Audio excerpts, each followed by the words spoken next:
Good morning friends. आज मैं पुनः आप सबके बीच में डॉक्टर विजय सिंह एक नया लेक्चर लेके आया हूँ। आज जो मेरा टॉपिक होगा वो फ्रेंड्स इनकम टैक्स होगा।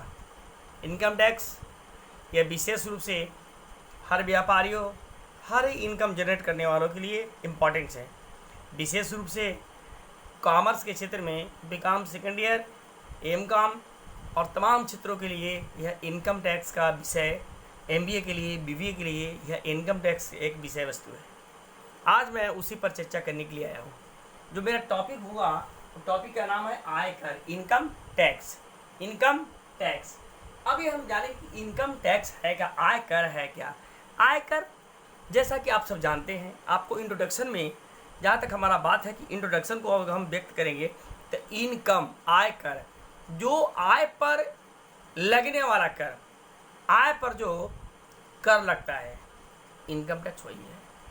जिस प्रकार किसी व्यक्ति को अपने पारिवारिक व्यवस्थाओं को सुदृढ़ करने के लिए, जीवन निर्वाह करने के लिए तथा सामाजिक दायित्वों को निर्वहन करने के लिए, उसके अलावा सामाजिक संगठन, बहुत सारे सामाजिक संगठन हैं, उनको जो दायित्व हैं उन दायित्वों को पूरा करने के लिए हमें, आपको, सबको, किसी भी संस्था, इंस्टीट्यूशन को धन की आवश्यकता होता है, फाइनेंस की आवश्यकता होता है, इनकम की आवश्यकता होती है, उसको पूरा करने की आवश्यकता होती है। ठीक इसी प्रकार एक देश को, यानी देश की सरकार को इन सारी व्यवस्थाओं को हैंडल करने के लिए धन की आवश्यकता, पैसे की आवश्यकता, नीड होती है, ज़रूरत होती है। और क्योंकि उनको जन कल्याणकारी वेलफेयर जो स्कीम्स हैं उसको पूरा करने के लिए, जो जनहितकारी योजनाएं हैं उसको पूरा करने के लिए अधिक से अधिक बड़ी मात्रा में मुद्रा की, पैसे की आवश्यकता होती है। और उसके लिए समाज के देश हित को जो भी कार्य है उसे पूरा करने के लिए गवर्नमेंट को बड़ी मात्रा में, हैवी अमाउंट में पैसे की ज़रूरत होती है, नीड होती है, आवश्यकता होती है। उसे पूरा करने के लिए सरकार को विभिन्न प्रकार के जो कार्य हैं उसको पूरा करने के लिए धन की आवश्यकता होती है। और आवश्यकताओं को पूरा करने के लिए सरकार दो प्रकार की कर के माध्यम से उसे भरपाई करने का प्रयास करता है। वो प्रथम है डायरेक्ट टैक्स, जिसको हम प्रत्यक्ष कर बोलते हैं, एक इनडायरेक्ट टैक्स जिसको हम परोक्ष कर बोलते हैं, के माध्यम से वो सर्वाधिक अधिक चर्चित जो है वो कर वसूल करती है, इकट्ठा करती है, आय उपार्जित करती है और उनसे विभिन्न प्रकार की जो योजना है, वेलफेयर स्कीम्स हैं, उसको पूरा करने का प्रयास करती है।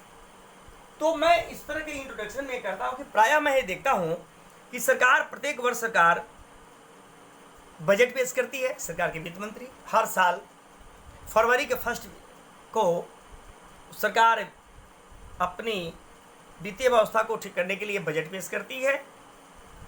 और बजट में यह जो बजट होता है वो जनता जनार्दन को ध्यान में रखकर पूरा बजट को प्रस्तुत करने का भरसक प्रयास करती है। इसके साथ साथ आय के संबंध में होने वाले जो आय व्यय है उस ब्यौरा को तैयार करती है कि कितना मुझे खर्च करना है और कौन कौन नए टैक्स कर लगा करके उतनी मात्रा में हमको समाज से, देश से लेना है, कर को उपार्जन करना है, किन किन स्रोतों से हमें कर को इकट्ठा करना है। बजट के माध्यम से गवर्नमेंट इसे पूरा करने का प्रयास करती है। तो दोस्तों मित्रों, जैसे कि हम जाने आयकर से, अब आयकर है क्या? आय पर लगने वाला कर। जैसा कि हम सब जानते हैं कि भारत सरकार हर साल वित्तीय वर्ष, फाइनेंशियल ईयर 1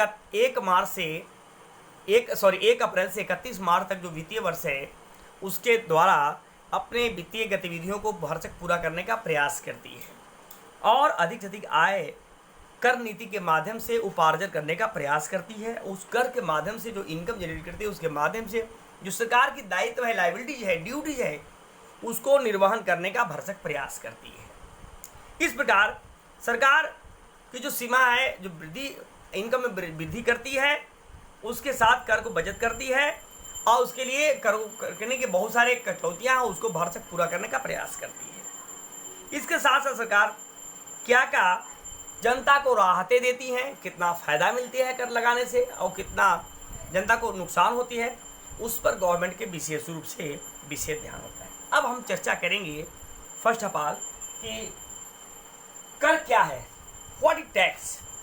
कर क्या है?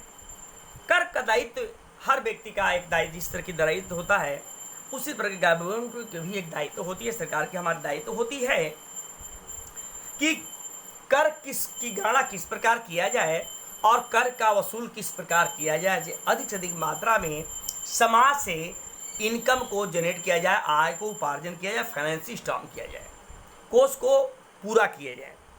इस प्रकार सरकार कर के माध्यम से जनता के द्वारा वो जनता भुगतान करती है और उस भुगतान के माध्यम से हमेशा उसका बेहतर परिणाम निकले, इसके लिए सरकार हमेशा समय समय पर नए नए कर ला करके समाज में जो व्यवस्था है उसको सुदृढ़ करने का भरसक प्रयास करती है। अब हम आएंगे कि meaning of income tax. Meaning of income tax, आय का आशय। आय क्या है? विशेष रूप से हम जहाँ तक जानते हैं कि आय विशेष रूप से इनकम दो प्रकार की होती है। The two types of the income tax, एक डायरेक्ट प्रत्यक्ष कर होती है, एक अप्रत्यक्ष कर जिसको इनडायरेक्ट टैक्स बोलते हैं। अर्थात आयकर एक प्रत्यक्ष वार्षिक कर है जो किसी व्यक्ति के द्वारा गत वर्ष में अर्जित, मतलब एक्यूड या प्राप्त, रिसीव्ड शुद्ध कर योग आय नेट टैक्सेबल इनकम पर लागू होता है या कर का निर्धारण होता है। करंट असेसमेंट ईयर हम जिसे बोलते हैं में निर्धारित आय कर की करों से गणना करके केंद्रीय सरकार के द्वारा, यानी सेंट्रल हमारी सरकार, केंद्रीय सरकार के द्वारा वसूल किया जाता है। यह केंद्रीय सरकार की आय का एक प्रमुख स्रोत है। जैसे इनकम टैक्स जो होता है वो विशेष रूप से स्पेशली एक केंद्र सरकार की होती है, जिसे केंद्र की सरकार, सेंट्रल गवर्नमेंट इसे लागू करती है, लागू करने का भरसक प्रयास करती है। और अतः भारतीय राजस्व में आय कर का एक बहुत बड़ा महत्वपूर्ण स्थान माना गया है।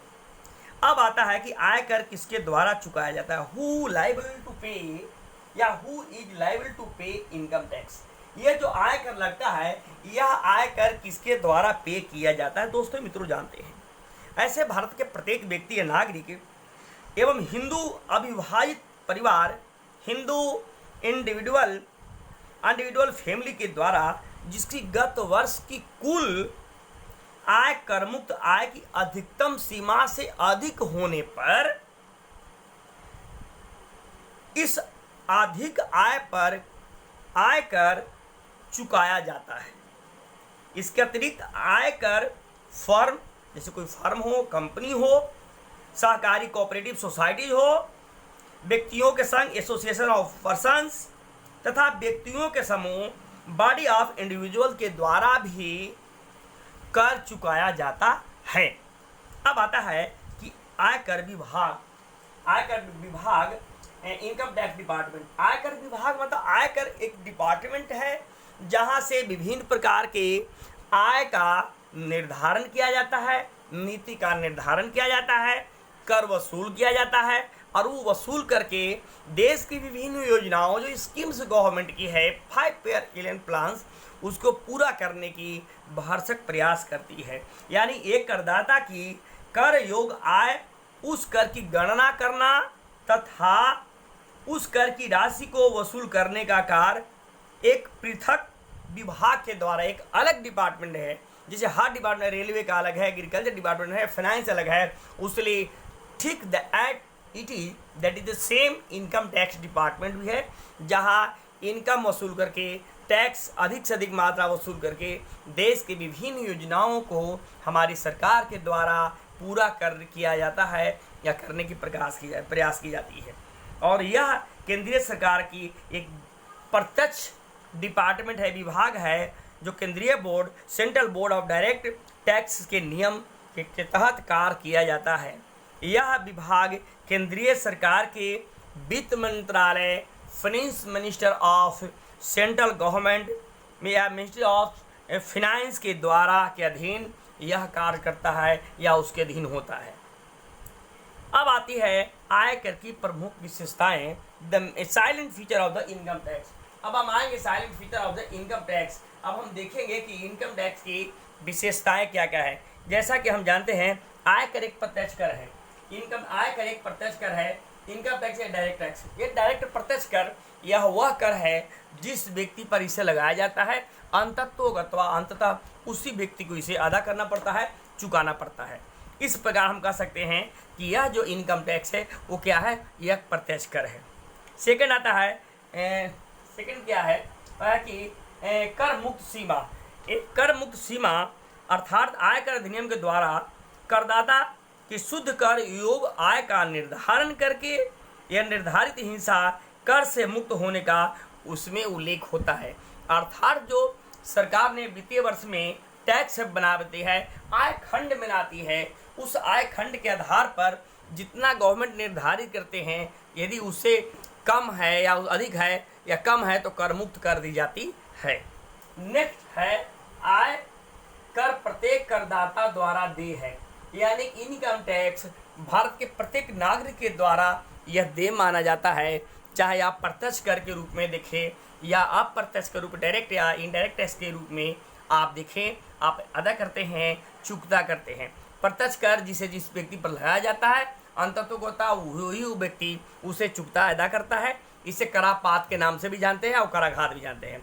करापात जिसे अंततोगता जिस व्यक्ति पर लगाया जाता है वो आगे अग्रगामी और पक्षगामी, वो आगे और पीछे टैक्स का विवर्तन नहीं कर पाता है, जिस पर लगाया जाता है उस वही व्यक्ति इस कर का बोझ जो है उसको निर्वहन करता है, वहन करता है, पे करता है, चुकता करता है।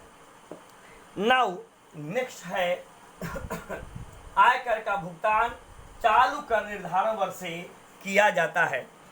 चालू कर वर्ष से किया जाता है। आयकर की गणना भुगतान व वसूली का कार्य प्रत्येक गत वर्ष से संबंधित कर निर्धारण पर लगता है। अर्थात 31 मार्च 2021 तक आय का भुगतान संबंधित कर निर्धारण वर्ष 2021-22 में किया जाएगा। नेक्स्ट है आयकर गत वर्ष की शुद्ध कर योग आय पर लगाया जाता है। शुद्ध आयकर पर शुद्ध आयकर पर लगाया जाता है, अर्थात शुद्ध आयकर प्रत्येक क्या लगाया, अर्थात ये दिखाता है कि आयकर की दरें प्रत्येक वर्ष की अधिनियम के अंतर्गत शोषित करके इसके प्रत्येक वर्ष के कालखंड गत वर्ष की शुद्ध आय जो होता है, जो खर्च निकालने के बाद जो नेट प्रॉफिट होता है, उस प्रॉफिट पर यह आयकर लगाई जाती है। नेक्स्ट, और इस प्रकार हम कहते हैं कि इस प्रकार कर का निर्धारण किया जाता है। अब आता है कि हर साल हर वर्ष आपकी सरकार गवर्नमेंट नया टैक्स लगाती है, कर वसूलने का प्रयास करती है और नए हर वर्ष में टैक्स स्लैब का परिवर्तन किया जाता है। इस वर्ष भी टैक्स स्लैब का परिवर्तन किया गया है, अर्थात आय खंड जिसको बोलते हैं टैक्स स्लैब्स ऑफ इनकम बोलते हैं और आय की दरें रेट्स ऑफ इनकम बोलते हैं। 2000 कर निर्धारण वर्ष 2021-22 में असेसमेंट ईयर के लिए कर निर्धारण अभी नया जो लागू हुआ है, वित्तीय वर्ष में नया टैक्स स्लैब आ गया है। वो टैक्स स्लैब को हम देखेंगे इस सरकार ने पिछली साल और इसमें क्या अंतर किया है, कुछ परिवर्तन हुआ है कि नहीं, तो मुझे देखने में बहुत परिवर्तन हुआ है। अभी मैं देख रहा हूँ कि फर्स्ट में कुल आय के प्रथम रुपया अगर 2.5 लाख तक, अगर आप साल में एक वित्तीय वर्ष में 2.5 लाख तक रुपये अगर आप शुद्ध इनकम आय गेन करते हैं तो उस पर आपको कोई टैक्स कर नहीं देना पड़ता है। यानी कर क्या होता है, वो नील होता है, वो टैक्स आपको शून्य होगा, कर आपको 0 लगेगी। लेकिन अगर आप 2.5 लाख से अगर सेकंड में अगर देखें कुल आय है कि अगर आप देखते हैं रुपया अगर 2.5 लाख से 5 लाख तक एक वित्तीय वर्ष में अगर आप गेन करते हैं तो वैसी स्थिति में आपको 5% टैक्स चुकता करना पड़ेगा। इन केस अब यही चीज़ है, यदि भारत के अगर सीनियर सिटीजन्स हैं तो सीनियर सिटीजन्स के लिए यह व्यवस्था किया गया है कि 3 लाख तक अगर आप सीनियर सिटीजन्स हैं तो सीनियर सिटीजन्स के लिए 3 लाख तक आपको टैक्स फ्री मान लिया गया है, ठीक है ना। लेकिन सीनियर सिटीजन अब नेक्स्ट है कि यदि आप 5 लाख से, थर्ड में है कि 5 लाख से 7 लाख तक अगर आप 21 वर्ष में अगर एक वित्तीय वर्ष में अगर इनकम जनरेट करते हैं तो वहाँ आपको 10% के हिसाब से आपको टैक्स कर लगेगा। क्या लगेगा? कर की दर आपको 10% लगेगा। लेकिन अगर आप मोस्ट सीनियर सिटीजन्स हैं, सुपर सीनियर सिटीजन्स हैं तो 5 लाख तक की आय पर आपको कोई इनकम टैक्स नहीं लगेगा। नाउ इसी तरह से आप देखेंगे यदि आप 7.5 लाख से 10 लाख तक एक वित्तीय वर्ष में अगर इनकम करते हैं तो आपको 15% की दर से इनकम टैक्स लगेगा, कर की दर लगेगी। लेकिन जैसे ही आप एक वित्तीय वर्ष में यदि आप 10 लाख से 12.5 लाख तक का अगर आप पैसा इनकम जनरेट करते हैं वित्तीय वर्ष में तो वहाँ आपको 20% की दर से इनकम टैक्स चुकाना पड़ेगा, कर की दर। लेकिन जैसे ही आप 6 में देखेंगे 12.5 लाख रुपया से 15 लाख तक एक वित्तीय वर्ष में 1 अप्रैल से 31 मार्च तक वित्तीय वर्ष में एक फाइनेंशियल ईयर में अगर 15 लाख तक इनकम जनरेट करते हैं, आय गेन करते हैं तो वैसी स्थिति में आपको 25% की दर से 25% की दर से इनकम टैक्स लगेगा। लेकिन जैसे ही यदि आप शेष आय अगर आप 15 लाख से अधिक आय पर अगर एक वित्तीय वर्ष में अगर 15 लाख से अधिक का इनकम जनरेट करते हैं तो वैसी स्थिति में आपको कितना देना पड़ेगा? 30% की दर से आपको इनकम टैक्स लगेगी। जबकि यही पिछली साल थोड़ा सा अंतर था। ये रहा टैक्स स्लैब, आयकर और आय के खंड यानी कर निर्धारण वर्ष 2021-22 के लिए नया जो कर का जो स्लैब्स आया है उस आय खंड को मैं आप सब तक रखने का भरसक प्रयास किया। यदि मेरी त्रुटि होगी तो क्षमा कीजिएगा। पुनः मेरा ये बीकॉम थर्ड और बीकॉम सेकेंड ईयर के लिए, एमकॉम के लिए, एमबीए के लिए, बीबीए के लिए और इनकम टैक्स आप सब के लिए है। ये टैक्स स्लैब को जरूर देख लीजिएगा क्योंकि ये हमेशा आपको एक क्वेश्चन आता है, हर कंपटीशन में आता है एक टैक्स स्लैब से 2.5 से 3 नंबर का। तो इतना जान लीजिए, आप देख रहिए 2.5 लाख तक अगर जनरेट कर समान व्यक्ति तो आपको कोई टैक्स नहीं। लेकिन अगर 2.5 लाख से 5 लाख तक अगर आप करते हैं, वही सीनियर सिटीजन है तो 3 लाख तक टैक्स नील होता है। लेकिन अगर आप 2.5 लाख से 5 लाख करते हैं तो आपके 5% इनकम होता है। लेकिन अगर सुपर सीनियर सिटीजन हैं तो 5 लाख भी आपको कुछ भी टैक्स नहीं लगेगी, नील होती है, निःशुल्क है। लेकिन 5 लाख से समान व्यक्ति के लिए, जनमानस के लिए 5 लाख 7.5 लाख से एक वित्तीय वर्ष में इकट्ठा करते हैं इनकम तो 10% की दर से आपको इनकम टैक्स लगेगी। लेकिन 7.5 लाख से 10 लाख तक इनकम करते हैं एक वित्तीय वर्ष में तो 15% टैक्स लगेगा। लेकिन पुनः अगर 10 लाख से 12.5 लाख तक करते हैं वित्तीय वर्ष में तो 20%, 12.5 लाख से 15% तक 25% और 15 लाख से यदि आप एक वित्तीय वर्ष में यदि आय अधिक गेन करते हैं तो वैसी स्थिति में आपको 30% का इनकम टैक्स की दर से आप पर टैक्स लगाया जाएगा। थैंक यू, धन्यवाद। मेरा चैनल है study point doctor Vijay Singh को लाइक, सब्सक्राइब और बेल आइकन जरूर दबाना ना भूलें क्योंकि नया वीडियो मेरा आएगा तो सबसे पहले आप तक पहुंचेगा। थैंक यू, धन्यवाद।